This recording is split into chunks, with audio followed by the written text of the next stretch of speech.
बोलती पुस्तके. ज्यांना वाचनाचा नाद त्यांना बोलती पुस्तके घाली साद. आमचं चॅनल सबस्क्राईब करा आणि सबस्क्राईब करायला इतरांनाही सांगा. शहरापासून दूर एका मोठ्या खडकावर बसलेले ते हॉटेल आता अगदी शांत होते. हॉटेलमध्ये रहिवाशी नव्हते असे नाही, पुष्कळ होते. भले मोठे आवार आणि एकमेकांपासून दूर दूर अंतरावर असली पृथक पृथक निवासस्थाने. यामुळं गर्दी असली तरी कोलाहल नव्हता. आम्ही सर्वजण आमच्या निवासस्थानासमोरील बागेतच बसलो होतो. आम्हाला हव्या होत्या तेवढ्या मद्याच्या आणि सोड्याच्या बाटल्या आमच्या हाताशी ठेवून वेटर्सनी रजा घेतली होती. खाण्याची कुणालाही शुद्ध राहू नये इतके पिणे झाले होते. ढेरपोट्या रंजन काका खुर्चीतल्या खुर्चीत मांडी घालून बसला होता. नाकेश्वर जयंत जप्याचे विमान पार वैकुंठाच्या दारी पोचले होते. अण्णांना तसे काहीच झाले नव्हते. ते आनंदात होते. मद्याच्या प्रत्येक घुटक्याचा मजा घेत होते. या सर्व हिंद मंडळीत मी एकटाच काय तो नमाजी होतो. श्रावण महिनाभर माझे एकाशन व्रत असल्याने इच्छा असूनही मी त्या पेयाच्या प्यालाला स्पर्श करू शकत नव्हतो. एका अगदी छोट्या प्यालातील अननसाचा रस मी गेले 2 तास पुरवून पुरवून पित होतो. त्या मद्यप्यांच्या मेळाव्यात बसल्यामुळं की काय कोण जाणे, माझ्याही मेंदूवर मळभ आले होते. शरीर हलके झाल्यासारखे वाटत होते. ऐकण्याची शक्ती थोडकी कमी झाली असल्याचा भास होत होता. गप्पा मारण्याच्या मनस्थितीतही कुणी नव्हते. समोरच्या बाटलीतील मद्य आपल्या पेल्यात ओतून घेणे, खाली वाकून सोड्याची बाटली उचलणे, लोखंडी उचकटण्याने ती हलकेच उघडणे, तिच्या फसफसण्याचा प्रवाह पेल्यातल्या पेल्यात सावरणे आणि मग हलके हलके मद्यानंद घेण्यास प्रारंभ करणे. या एवढ्याच क्रिया बिनबोभाट चालल्या होत्या. मध्येच रंजन काकाचे लक्ष माझ्याकडे गेले. मीही त्या आनंदात सामील आहे अशा ठाम कल्पनेने त्याने लाडी स्वरात मला विचारले, दादाजी तुम्ही सुखी छो के बाप्पा? हा भला सुखी छो, मी उत्तर दिले.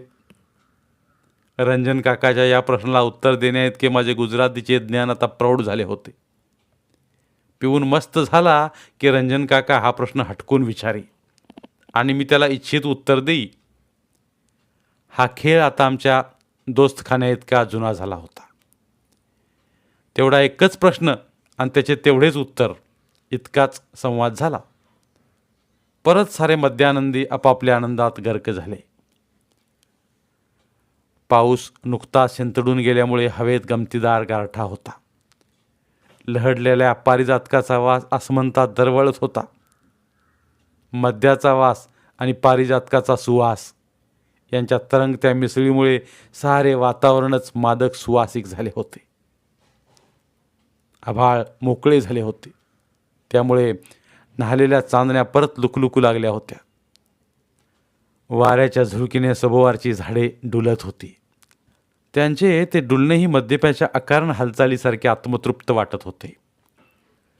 मैफलीत दिवा असा मुळीच नव्हता. नाही म्हणायला आमच्या निवासस्थानाच्या ओटीवर एक छोटा विद्युतकंद जळत होता आणि त्याचा प्रकाश आम्हा सर्वांना पुरेसा होता. माझे तिन्ही मित्र मनसोक्त पीत होते. त्यांच्या सौख्य सभेचे दृश्य डोळ्यांनी पीत पीत मीही सुकावलो होतो. सपाटा दूर टाकल्यामुळे माझे उघडे पाय खालच्या हरळीशी चाळा करीत होते. हरळी थोडी ओलसर होती. तिचा स्पर्श पायांना गुदगुल्या करीत होता. माझ्या डोळ्यांसमोर एक मोठा 10 हत्तीच्या अंगा एवढा कातळ उभा होता. त्या कातळावर एक वेली चढवली होती. तिची पिवळी फुले आता झिंगल्याने पांढुरकी वाटत होती. दिवसा पाहिली होती म्हणूनच त्यांचा रंग रात्री भासत होता. भिजून सुकलेला तो कातळी एखाद्या सुस्त मद्यपासारखा वाटत होता. तारा झिंगल्या होत्या. वारा झिंगला होता. झाडे झिंगली होती. कातळ सुस्तावला होता. दूरवर दिसणारे सिकंदराबाद शहरातले दिवे देखील तारवटलेल्या डोळ्यांसारखे दिसत होते. मला भूक लागली होती, पण माझ्या मित्रांपैकी कुणीही काही खाण्याची इच्छा देखील दाखवित नव्हता. अण्णांनी आपल्या मोकळ्या प्याल्यात परत 4 बोटे व्हिस्की टाकली. सोड्याची बाटली अलगद फोडली. आतला प्रवाह खिदळत बाहेर आला. त्यांनी त्या बाटलीचा गळा मद्याच्या पेल्याशी भिडवला. तरीही सोड्याचे खिदळणे पेल्याबाहेरच सोडले. अण्णांना आता खूप चढली होती. बाटली पेल्याची भेटी त्यांना सहजपणे घडवता येईनाशी झाली होती. समोरचा पेला त्यांनी लटलटत्या हाताने उचलला. घटघटा एका दमात पिऊन टाकला. तोंडातल्या तोंडात एक मिटकी मारली. झोपाळलेल्या माणसासारखे ते बसल्या खुर्चीवरून मागे रेलले. डोळे गच्च मिटून त्याने आपल्या मस्तकाचा मागील भाग खुर्चीच्या पाठफळीवर टेकला. त्यांचे हात सैलपणे हवेत मिटू लागले. डोळे मिटूनच अडकळत्या स्वरात ते गाऊ लागले. मैं मैकदे की राह से होकर निकल पड़ा. मैं मैकदे की राह से होकर निकल पड़ा, वरना सफर हयात का कितना दराज था. छत, मी एकदम ओरडलो. उर्दू शायरांनी दारूबाजीचं फार कौतुक करून ठेवलंय. दारू पिण्या वाचून ह्यांनी दुसरं काही सुखच अनुभवलं नसावं. सदान कदा भय, मैकंदर साकी, सागर, सुराही, शराब, मैफिल, दर्द आणि दुखतरे अंगूर. माझ्या बोलण्याने अण्णांचे डोळे किलकिले झाले. त्यांनी टेकलेली मान हलकेच वर उचलली. सरळ बसण्याचा प्रयत्न करीत तो तर त्या शब्दात पण ठाम आवाजात ते म्हणाले, दादा. जी, मी म्हणालो. काही अबोल माणसे प्यायल्यावर बोलकी होतात, आणि जेव्हा बोलकी होतात तेव्हा फार चांगले असे काहीतरी त्यांच्या तोंडून बाहेर पडते, हे मला माहीत होते. मी वयाच्या 13 वर्षापासून दारू पितोय. कमाल झाली, कमाल झाली. अण्णाजी, તમે वो મજદૂરની વાર્તા કહો, કેટલી ખરી છે? रंजन काका झटक्याने उठत बोलला. अण्णांनी वाकून हिरवळीवरची एक बाटली उचलली आणि ते रंजन काकांच्या मोकळ्या पेल्यात मद्य ओतू लागले. ना ना ना. रंजन काका पेला बाजूला घेत म्हणाला, હું માંગુ, હમણાં તમે વાર્તા કહો, સાંભળો દાदा. तो मला उद्देशून बोलला. मी ऐकू लागलो. अण्णा सरळ बसले. सांगू लागले, दादा. मध्येच घोरण्याचा स्वर उमटला. जया जपे खुर्चीतल्या खुर्चीतच झोपला होता. रंजन काका भेलकांडत उठला. निवासस्थानाच्या झोपावयाच्या खोलीतून त्याने एक उशी आणली आणि ती त्याच्या मानेखाली दिली. तो थोडासा चाळवला आणि परत झोपला. मग घोरला नाही. कहो. रंजन काकाही डोळे मिटून ऐकायला बसला. अण्णा सांगू लागले, पारतंत्र्याच्या ओल्या काळातील गोष्ट आहे. तेव्हा आपल्या मुंबई राज्यात देखील दारूबंदीचा खुळा कायदा झालेला नव्हता. एका पुरुषानं किती बायका कराव्यात याचं गणित सरकार मांडित नव्हतं. देशाला स्वातंत्र्य नव्हतं, पण माणूस पुष्कळ स्वतंत्र होता. हा, आतापेक्षा पुष्कळ सुखी होता. बरं, अण्णांची ही मतं मला माहीत होती. मी ती अनेकदा ऐकलीही होती. मला औत्सुक्य होतं ते सांगणार होते त्या कथेबद्दलचं. तर तेव्हाची गोष्ट ते सांगू लागले. गिरगावात रेल्वे बार नावाचं एक दुकान होतं. बिअरची बाटली फक्त 14 आण्याला मिळायची त्या काळात. हां, बरोबर पापड, लोणचं, सलाड मोफत. मी त्यावेळी नुकताच मुंबईत आलो होतो. धंद्याचा जम तो सोडाच, अजून ताकाला तूर लागली नव्हती. काहीतरी उद्योग करून महिन्याकाठी 50-60 रुपये मिळवीत होतो. एकटाच होतो. तो रेल्वे बार ही एकच मला विसाव्याची जागा होती. आनंद आनंद नावाची वस्तू मला तिथेच तेवढी दृष्टीस पडत होती. हां, माझ्याही हाताशी येऊ शकत होती. एका संध्याकाळी मी असाच थकून भागून गेलो होतो. बारमध्ये जाऊन एका टेबलाशी बसलो. माझ्यासारखे पुष्कळ जण तिथे होते. सारी मेजे भरलेली होती. मी एका मेजाशी जाऊन बसलो. स्वतःचा खिस्सा चाचपून पाहिला आणि वेटरला ऑर्डर दिली. एक बियर. खरं सांगायचं म्हणजे त्या काळी मी ज्या दिवशी पित असे त्या दिवशी खात नसे. परवडतच नव्हतं ते. बियरची बाटली आली. मी ती अलगद फोडून पेल्यात ओतली. अधीरपणे फेसाळता पेला ओटाला लावला. डोक्यात 100 दुःखांचं काहूर होतं. एका एका घोटासरशी एक एक दुःख लंगडं होऊ लागलं. मी आता इतकं पितो तरी माझी शुद्ध जात नाही. त्या काळी तसं नव्हतं. आपण मद्य प्यायला जातो आहोत या कल्पनेपासूनच कैफ चढायला आरंभ व्हायचा.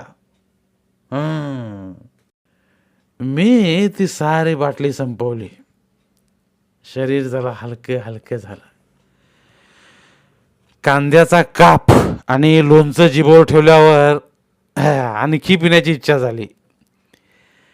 खिशात तेवढे पैसे नव्हते, नाहीतर त्या दिवशी विस्की मागवली असती. स्वतःच्या दारिद्र्याचा संताप आवरीत मी उठणार एवढ्यात एक वेटर माझ्यासमोर आला. साहब, क्या है? भीड़ बहुत है. आपकी इजाज़त हो तो एक आदमी यहाँ बैठना चाहता है.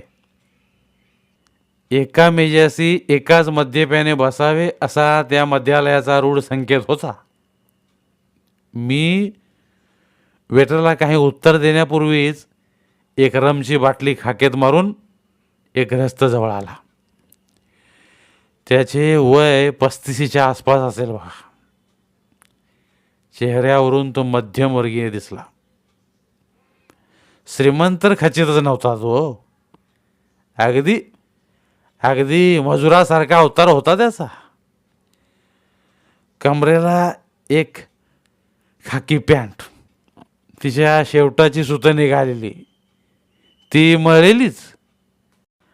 अंगात तसाच एक शर्ट, छातीवरचा खिसा फाटलेला, एका कानात विडी अडकलेली, दाढीचे खुंड वाढलेले, डोळे खोल गेलेले, रंग काळा, डोळ्यांखाली आणखी काळा, डोक्यावर टक्कल पडत आलेलं, केस काही काळे काही पांढुरके.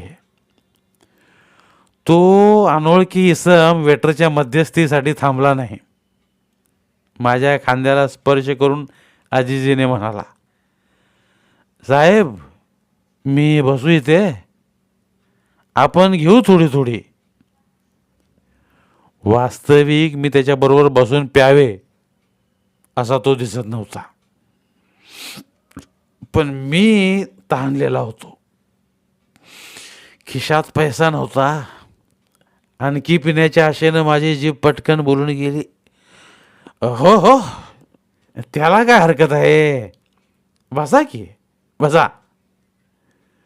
तो माझ्या पुढ्यातील खुर्चीवर बसला. बसल्याबरोबर भपकन घामट असा वास आला. एकदा वाटले उठावे, पण तोवर त्यानं बाटली खोलली. माझा उष्टा प्याला अलीकडे ओढला. त्यात भरगच्च रम ओतली. मला ते कडकमध्ये खरोखरच हवे होते. मी उठलो नाही. पेल्याला पेला चिकटवून तो म्हणाला, सुखानं राहा साहेब, सुखानं राहा, सुखानं राहा. मीही म्हणालो. माझा एक पेला रिकामा होतो न होतो तोवर त्याने 3 पेले झोकले. 3. त्याचा चेहरा तांबरला, डोळे भडकले. मग तो उगीच एकटक माझ्याकडे पाहू लागला. पाहता पाहता त्याचे जाडसर काळे ओठ अलग झाले. एक एक चमत्कारिक हसू त्यातून बाहेर पडलं. काही गुपित सांगताना काढतात ना, तसा खाजगी स्वर काढीत तो त्या धुंदीतच मला म्हणाला, साहेब तुमची माझी ओळख नाही. हो हो, नाही खरे. मी म्हटलं, असायचं काही कारणही नाही. तो पुन्हा तसलंच चमत्कारिक हसणे हसला. मी एक साधा मजूर आहे. बारमध्ये बसून दारू पिणे एवढी माझी ऐपत नाही हो. पण त्याचे ताटरलेले डोळे एकदम आकुंचित झाले, अर्धवट मिटले गेले. डोळ्यांच्या कडातून अश्रूंचे थेंब ओघळू लागले. त्याचा गळा दाटला. भरल्या सुरात अत्यंत कळवळाने तो बोलू लागला. त्याचे उच्चार ठीक येत नव्हते, पण बोलणे अगदी सुसंबंध होते. लोक म्हणतात दारू पिणं वाईट आहे. मला नाही तसं वाटत साहेब. जगात भरोसा ठेवावा अशी ही एकच वस्तू आहे. हां, औषध तुम्हाला गुण देईलच असं नाही. डॉक्टर सांगतो या पुड्या घ्या, 3 दिवसात तुम्हाला बरं वाटेल. पण तसं वाटत नाही. माणसावर भरोसा ठेवा, तो तुम्हाला खचित धोका देईल. तुम्हाला मैत्रीचं वचन देईल आणि तुमच्याशी दुश्मनी करेल. माणसापेक्षा कुत्री भरोशाची असतात. माझं एक कुत्रं होतं साहेब.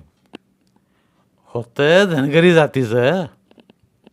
लहानपणापासून त्याला पाळलेला मी.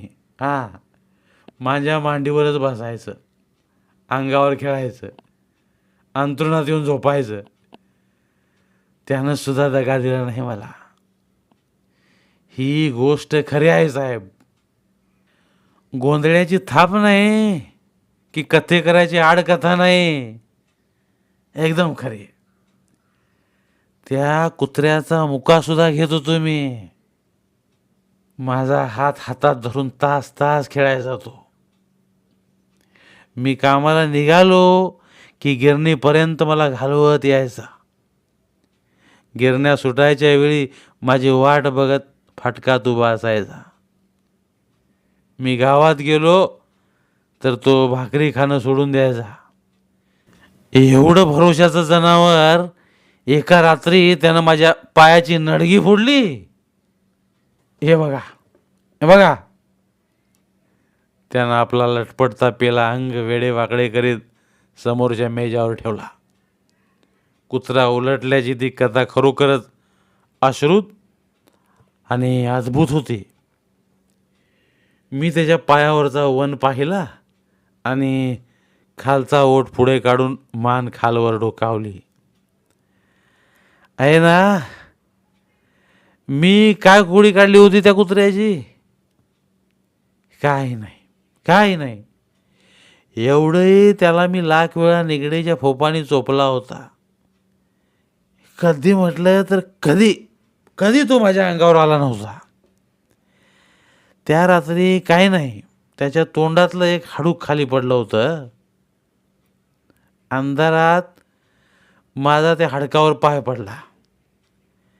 त्यानं माझी नडगी फोडली. मी हाडूक घेणार नव्हतो, खाणार नव्हतो. कुत्रा वासानं माणूस ओळखतो ना. अंधार असला तरी हा पाय धन्याचा आहे हे त्यानं ओळखलं असेल. हां, असेल की नाही. त्या कुत्र्याला फासात अडकवून झाडाला टांगलं मी. त्या रात्रीच त्यानं प्राण सोडला. तेव्हा माझा जीव कळवळला. भडभडून आलो. फार गुणी जनावर होतं. फार फार. सांगता सांगता तो रडू लागला. बेभान हाताने आपलं डोळे पुसू लागला. मी म्हटलं, पिसाळ असेल कुत्रा. बरोबर बरोबर. लोक तसंच म्हणाले हो. पण साहेब, भरोशाचं म्हणून महापूर जनावर देखील असं एकाएकी पिसाळलं. हा, दारू कधी पिसाळत नाही. कधीही पिसाळत नाही. जेवढी खुशी तुम्ही तिच्याकडून मागता तेवढी खुशी ती तुम्हाला देते. हा, कधी धोका देत नाही. कधी धोका देत नाही.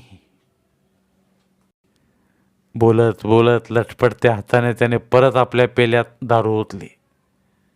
सोडा घालण्याचंही तो विसरला. कोरे मद्य त्याने तसेच घटाघटा पिऊन टाकले. तोंड वेडे वाकडे केले. पुढे सरकून माझ्या खांद्यावर हात ठेवण्याचा प्रयत्न करीत तो बोलू लागला. ही वल्ली आम्हा गरिबांना परवडणारी नाही. पण मी पितो. पिऊ नको तर काय करू. हां, प्यायलो नाही तर मी मरून जाईन हो. मरून जाईन मी. नाहीतर वेडा होईन. तुम्ही सांगा मला. सांगा, जगात कुणीच भरोशाचं भेटलं नाही तर माणसानं भरोसा कुठं धुंडावा हो. हा, मी सोलापूरचा साहेब. सोपान माझं नाव. सोपान. गिरणीत काम करत होतो. पोटापुरतं मिळवीत होतो. घरी बायको, 2 मुलं आणि म्हातारी. संसार सुखात होता. तेव्हा कधी हात लावत नव्हतो मी या लाल पाण्याला. एक साल सोलापुरात गाठी तापाची साथ आली. गाठी तापाची साथ आली आणि मी आजारी पडलो. अंथरुणाला खिळलो. बायको, म्हातारी दोघी माझी सेवा करीत होत्या. माझ्याशिवाय घरात दुसरा कोणता बापही कुणी नव्हता. माझ्या काकत गोळा उठला तशी बाया माणसं घाबरली. शेजारीच एक दोस्त राहत होता. सुखानं राहू देतो दादा आप्पा. त्याचं नाव मी घेत नाही. हा, मी कैपात बोलत नाही साहेब. मी कैपात बोलत नाही. हा, या अनुभवाच्या गोष्टी आहेत हो. बायकोनं धाकट्या पोराला त्या दोस्ताकडे पाठवलं. हा, फार मोठ्या काळजाचा माणूस तो. माझा अगदी लंगोटी यार धावत आला. माझ्या अगदी उशागती बसला. माझं दुखणं त्यानं ओळखलं. मला धीर दिला. रात्रंदिवस माझ्याजवळ राहू लागला. मला औषध पाणी करू लागला. शहर फुटलं. लोक रानात राहायला गेले. माझ्या बायकोच्या माहेरची माणसं आली.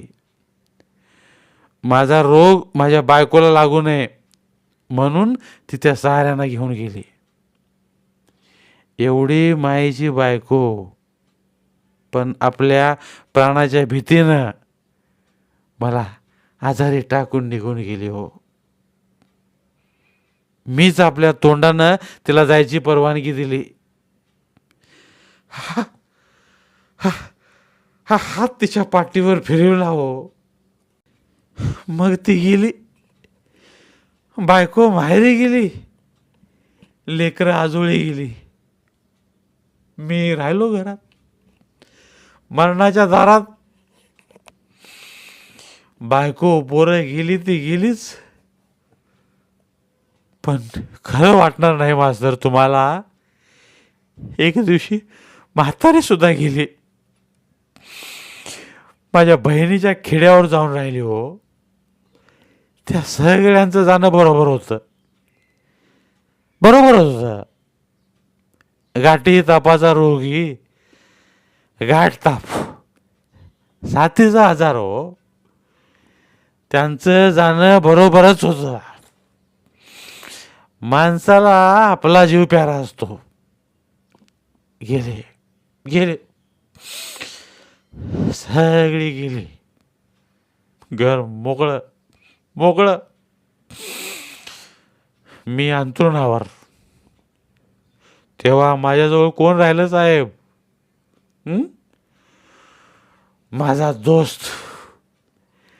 त्यानं आपली बायका पोरं सासूरवाडीला पिटाळली आणि माझ्याजवळ राहिला. आई, बाप, बायको, लेकरू या सगळ्यांपेक्षा दोस्तान्याचा कळवळा काही वेगळा असतो. तो तो माझा दोस्त माझ्याजवळ राहिला. मरणाच्या दारात त्यानं माझा हात सोडला नाही. कोणी करणार नाही इतकी सेवा केली त्यानं माझी. त्याच्या उपकारांना काही सीमा नाही हो. कामधंदा, घरदार सारं सोडून तो माझ्यापाशी राहिला. त्याच्या पुण्याईनच मी त्या आजारातनं बरा झालो. खडखडीत, अगदी खडखडीत बरा झालो. 4 महिने गेला. साथीचा भर ओसरला. फुटलेलं शहर पुन्हा बसायला लागलं. माझी बायका पोरं माघारी आली. आई आली. सगळ्यांनी मला मिठ्या मारल्या.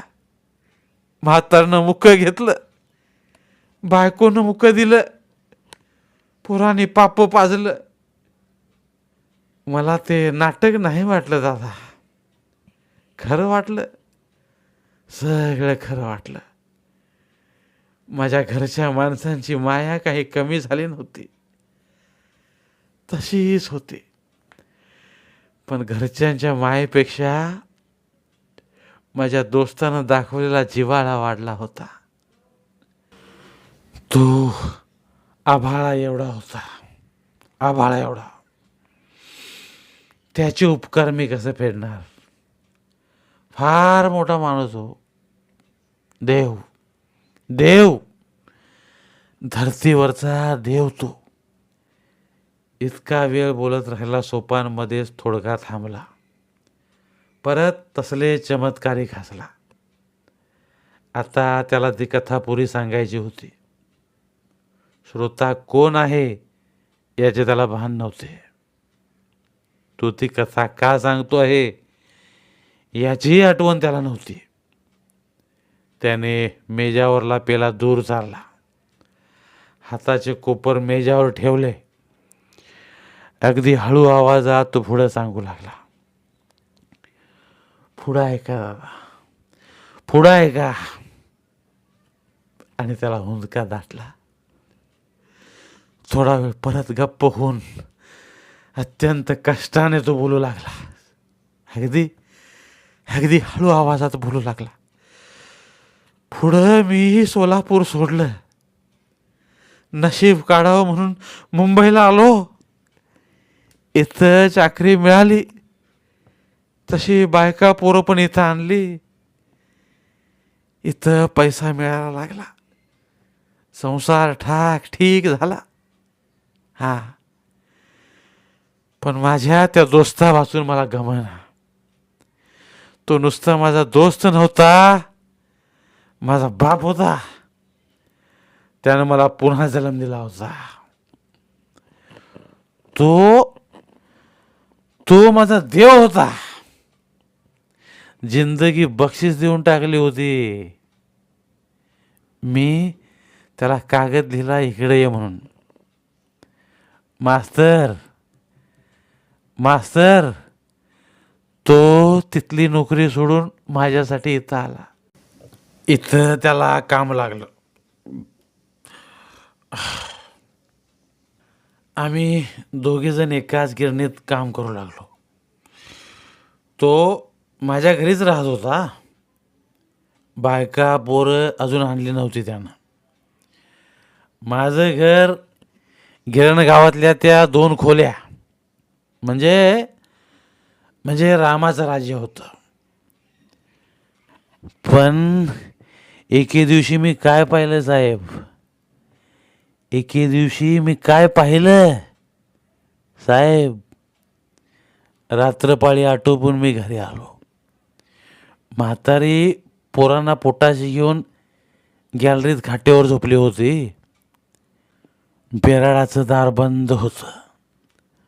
उघड्या खिडकीतून दिव्याचा उजेड दिसत होता. आत कोणीतरी बोलत होता. का कुणाला ठाऊक. मी खिडकीपाशी थबकलो. आत कोण होतं, कोण होतं. माझी सेजेची बाईल आणि तो माझा जीवाचा दोस्त. तो तिच्या अंतरुणात होता साहेब. माझं सारं अंग पेटलं. लात मारून दार उघडावं आणि त्या दोघांचे प्राण घ्यावेत असं मला वाटलं.